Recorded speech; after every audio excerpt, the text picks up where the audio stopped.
Well,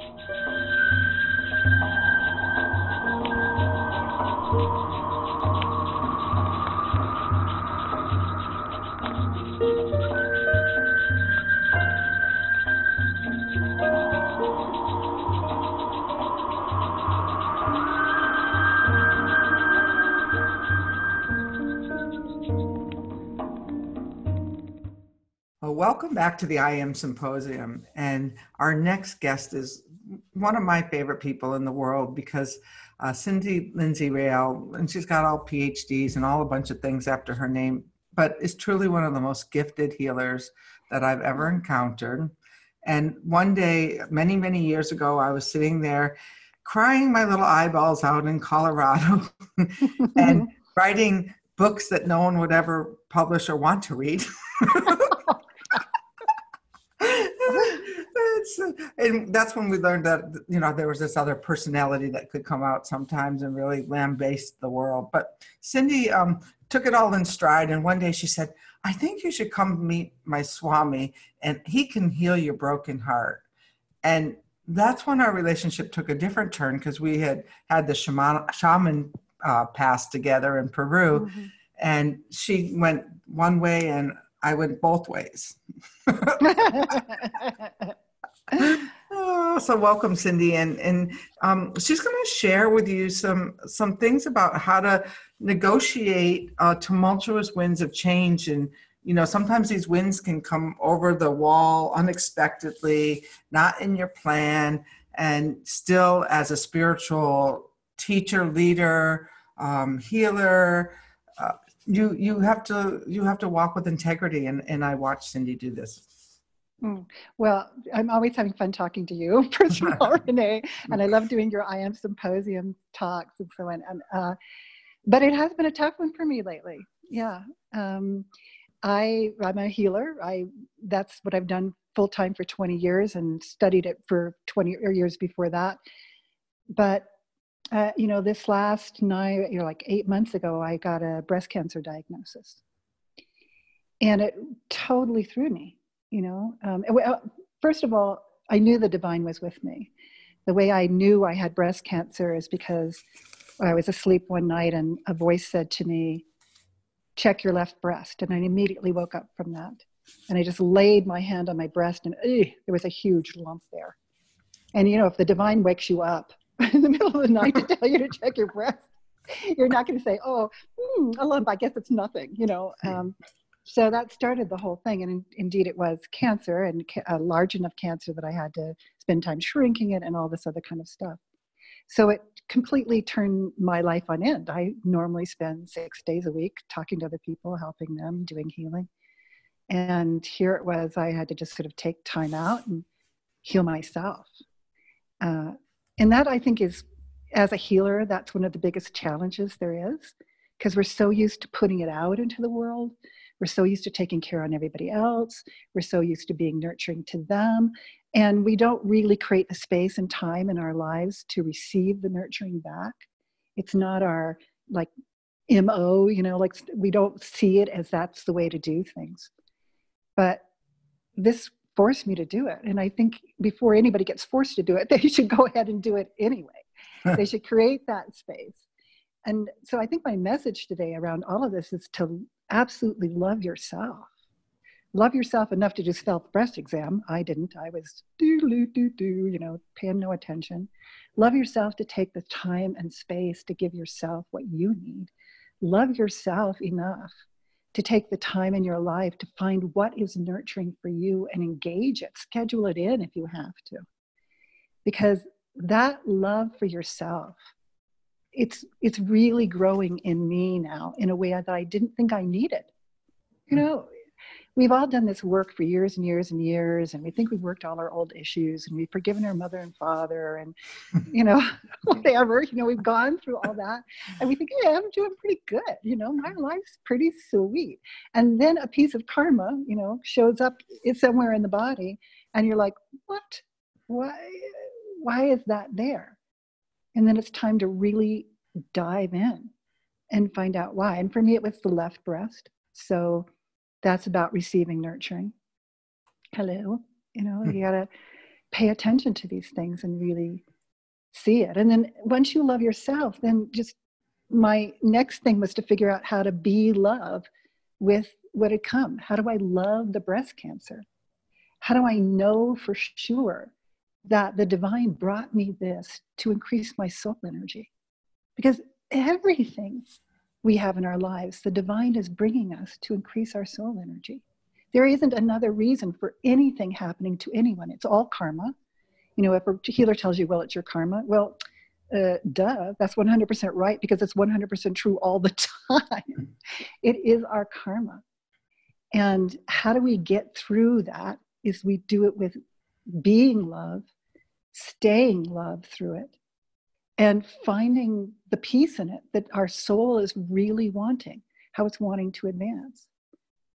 You know, that old saying, when things get tough, the tough get going. But when you choose a spiritual life, I think the saying ought to be, when things get tough, the loving keep loving. Because that's what we're signing on for in a spiritual life. That's what we're signing on for as healers. We're signing on not for the easy path. We're signing on to face the tough things in us that are also in everybody else around there, in the people that will come to us. We're signing on to face that, make it through, and know how to make it through so that we can give that to others. So if you think, you know, for anybody out there, if you think for one moment by choosing the spiritual life, it's all going to be roses, it's not. But those thorns that come, they will change you to be the highest thing you couldn't even imagine. And I feel like that's what's happening for me. I've always seen this since the beginning of being awakened from my sleep to find it. I've always seen this as something the Divine Mother wants to give me. And I still don't know exactly what that is. I just know my part. And my part is to look at that stuff about self-nurturing, to love myself, to keep being loved no matter how hard it gets. And I'm telling you, it gets hard. Keep being that love and keep trusting in my divine connection and walk it through. And I know when I do that, and I know when anybody else does that, if there's a guarantee that your soul will take a quantum leap to whatever the divine is trying to bring you. But, you know, easier said than done. And I know the difficulties of that. And not that I've had a huge amount of physical suffering in my own thing. It's mostly been psychological, mental, to get down to the real roots of why I was not receiving nurturing, and the family line component of that, and so on and so forth. And the ego component of me being the healer, always giving the nurturing and being the one who loves. You know, there's so many things there. Thank goodness I had quite a long time to look at them, because I was having to shrink a tumor in my breast. But to be in that space of suffering is, you know, it takes you down like nobody's business. And there are some people, oh my heavens, please help them, Divine Mother, that there are some people who are in physical pain, suffering illness for years and years and years on end. And I, you know, even though I think I learned something about how to do it for myself and to help others, I still don't know how they do that. I still don't. And I think it gets, even from my small amount of suffering, I can see how when you get into a suffering, whether that's emotional or physical, that it absolutely narrows your consciousness down to that pain. And you're all about that pain. And you have to find some way to open yourself back up again. I could even feel that my heart had closed down. The heart that I'm using to deal with everybody else in the world, and this is my bread and butter here as a healer, it just was closing down to center only into that suffering. So it's that suffering place, that's the hard place of remaining loving. It's the hard place of remaining connected to your divine sources, because it just completely shuts everything else out. But I think for those people who are in it for years on end, God bless them, please. But I also think it's our job to do that for them, to be the love around them, to be the love with them, to help them to open their hearts, even if it's just for a second, and they have to go back into that consciousness of pain or suffering. That suffering comes in every life. There's nobody who's going to get away from it. And it's, for some people, like I said, it's emotional suffering, it's heartbreak, it's loss, it's poverty. But for some people, it's going to be physical pain or illness or the fear of death. And it's so important, I think, for a healer to understand suffering, really understand suffering. And I'm grateful to have had my little bits of it here in this process, because I get it, really get it, that it shuts you down, and it's very hard to get to that place of love and that place of connection to the divine. And we need help. You know, I went and got help during my treatment. I went to a spiritual center to work with the sacred herbs and I took Chinese medicine as well from a fabulous healer who's gave it all to me for free. She's a beautiful being. But, you know, I needed the help of that time and space in a spiritual place to just be with everything that was coming up. When you try and shrink a tumor, you're deconstructing something in you. You're trying to actually kill something in you. But what better time than that deconstruction cycle to release things, release everything that was sitting inside that tumor, release the energy that created cancer in me, release old patterns, release karmic patterns, but also release family line patterns. Some illnesses are inherited. It makes sense. We give everything through those family lines, even our karmas. So you got to take it, that deconstruction time, as a time of woohoo, you know. Let it all go, baby. You know, if we're deconstructing here, let's let it loose. And then think on the reconstruction, you know. If that's not who I am, who am I? And I'm still in the who am I, if that's not who I am phase. You know, I haven't gone through my surgery yet, which is another big deconstruction. Will literally deconstruct a breast of my body. But I welcome it, because everything in the universe runs on a birth, maintenance, destruction, death cycle. And if we don't honor that as healers, then we can't heal. Every healing requires a deconstruction. Every healing requires a death of something old and a reconstruction of something new. And if we can't know how to go through the deconstruction phase with the woohoo feeling, we can't heal. We can't heal ourselves, and we can't heal others. So it's been an amazing process. It's a journey for which I'm very thankful. I'm a little tired of it. Because it's going on a long time in my, you know, because I'm a very impatient person. That's one of my big flaws. But I'm so thankful for what it's taught me. I'm so grateful for even for the suffering, even for the pain, because I don't think I would have gotten down that far into the deepest reaches of that karmic experience, of that family experience that led me into not receiving nurturing. I don't think I would have ever gotten that far down into it without this, because my life was running pretty well. You know, and when our lives are running pretty well, we sort of forget to do our own personal work, you know, because there doesn't seem to be much to do. So I'm grateful for it. But there is one story I want to tell, if we have time. Do I have time? You have plenty of time. Oh, okay. Because I'm just going blah, blah, blah, blah, blah. I'm like sitting here like, all I'm thinking to myself is, oh, like when she gets through the other side of this, we're all going to have to go even deeper into our own stuff. Well, unfortunately, yeah. Yeah, but that's one way of loving yourself, you know, and love yourself during it too, because so many times when we go into our gunk, you know, we don't want to go there because it's ugly and it makes us feel bad about ourselves, and maybe we don't, as healers, we don't want anybody to know we have all this gunk inside, or, you know, who knows why some people don't want to go there. But going there is the treasure, you know. This is the treasure map leading us to the place of our highest selves. But I also want to talk about decharge, because that's one of the ways healers need to love themselves. It is the gift I'm going to give, is a set of links to explanations about decharge and a list of decharge techniques.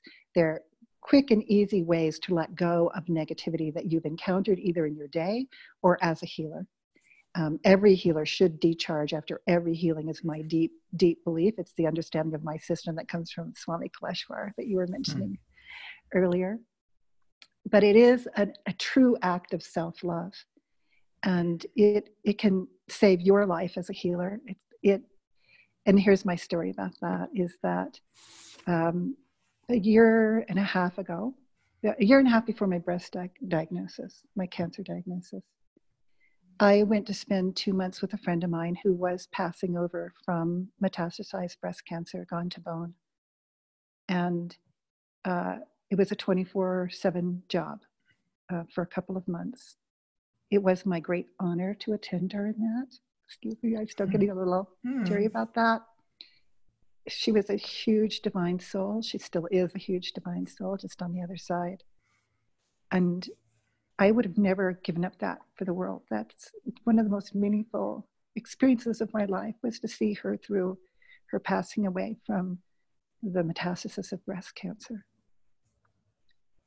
And as much as I believe in and practice decharge on a daily basis in every other aspect of my life, while I was there, I didn't decharge. It was a big mistake on my part. Now, I'm not saying my friend gave me breast cancer. What I'm saying is that the negativity, I know through the connection of loving hearts, we're receiving some of what the other person has and we're taking it for them.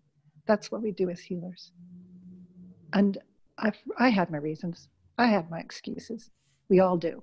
I'm too tired. There's not enough time. I'm kind of with her all the time. Where am I going to decharge? La, la, la. You know, I had my excuses.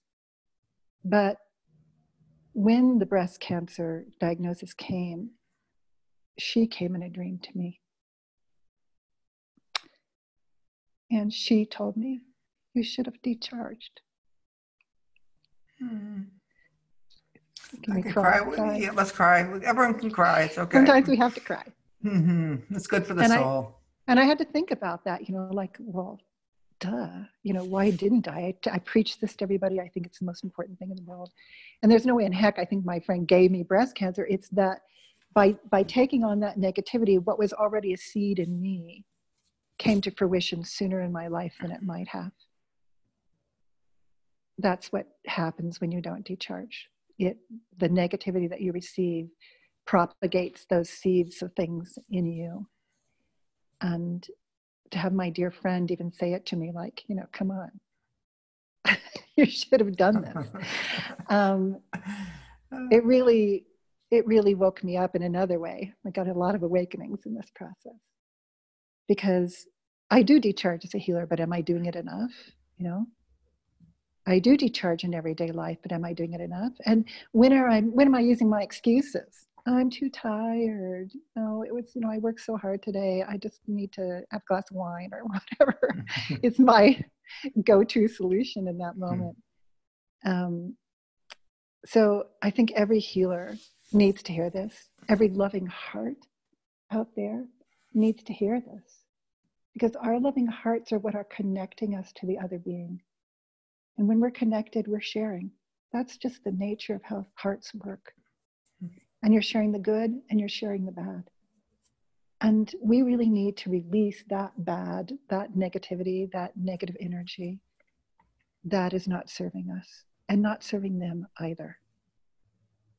And decharge is a magnificent way to do that. And it's a magnificent act of self-love. It says, I'm enough of a loving person to not only give freely to this other person, but to heal myself after doing so, to release from me anything that doesn't serve me. So that's why I'm giving the decharge things as a gift here to those who listen and those who join in on the IAM Symposium, because it is a gift to ourselves to decharge. And my friend taught me that. And would love that I am telling other people to do the same. How wonderful. You can just go to iamsymposium.com, and when you put your name and email in there, you get a page with all these healers' gifts on there, you know, and these are freely given from the heart. So, and we share the links and stuff. This is our gift to you, because, like Cindy says, that there's lessons in all of life, and you know, especially the hard ones sometimes are the even the greater ones. Now, Cindy is probably she's gonna have to be open into receiving here that what I'm gonna say next, but we're pre-recording this because she'll be recovering from the next part of this diagnosis while this IM is going on. So I'm gonna actually put a link where you could actually donate to her not working, her not giving, but her receiving, and you know, send it via PayPal, and you know, just especially us healers who, you know, have to learn how to receive. And so, healer, heal thyself. And the link will be right in below this video. So please give freely with your heart to somebody who's given with her heart to heart. You're making me cry, because that's your big heart to do that. And, you know, we choose these alternative lives as healers. We sometimes don't have health insurance. We don't make a lot of money. And it's hard to ask for that. Thank you. And no one brings us the chickens. Yeah, if I had just they were bringing me chickens in trade, I could be eaten, baby. But she's a vegan, so don't send her a chicken, please. No, send me a chicken.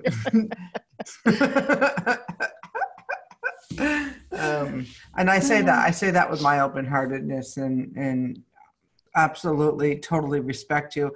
I just have one question for you that's just like a burning. I know over the years you've worked with so many people who have been, you know, who've had the similar diagnosis. And I love the way you reframe this. She doesn't have cancer. She has a diagnosis that has, you know, something attached to it, you know? So many people, like, I see them get on that cancer shoot and they become cancer victims, cancer survivors. Yeah. And it's like a diagnosis of one aspect of what's going on in your greater soul. Although I'm sure when we're in our pity pots, we could, you know, think a little bit differently about this. But has it changed the way that you work with other people? Well, I haven't been able to work. More the reason to donate. Sure, yeah. I have had a few sessions with people who have been in deep need, and I felt like I could do that. And I haven't worked with anybody with cancer since, because I feel like, you know, it's just a little too close to what I've already got going on in my own body.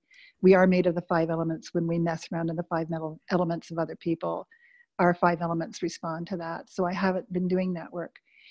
But I do think the way that it's changed me is that somehow the linkage, there's an important linkage between the soul's nature and what it needs, and how the body is encoding that, and how the body encodes the karma.